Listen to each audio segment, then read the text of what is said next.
Dapat kada aga, ikaw ang magtig-ang. Haylan tawa. Ano na yung edad mo, sige mo naman gihapon nga pinabaya. Kaya tuluan ikaw magtig-ang sadto, hindi ka gid magtig-ang. Subong dapat kabalo ka na. Kay 9 years old ka, magtitin ka na next year. Dapat kabalo ka na sa tanang ulubrahon. Lalo na kung aga kay eskwela ka na. Ay subong lang tawa kay hindi ka kabalo. Hay, ano ang tiguhan niyo? Bisan pagtig-ang, hindi ka mo kabalo, kaya tuluan, taka mo sadto nga magtig-ang. Wala gid, hindi kay, ay abot mga tig-a ulo nyo. Kami itong una nagatigang sa mo na edad namon. Subong na ginihimo mo.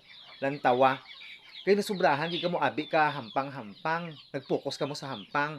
So mong obrahon di sa balay bisan pagtig-ang, hindi ka mo kabalo. O, ano karon? Hay, mga ulihing ano ka mo tubo, subong hindi ka mo kabalo magtig-ang. Ikaw nak ginutulo na magtig-ang tapos wala ka gaya tigang. Nano na lang? Hipos me, Ngaman. gahod-gahod pa ag-aga papay. Sus ah.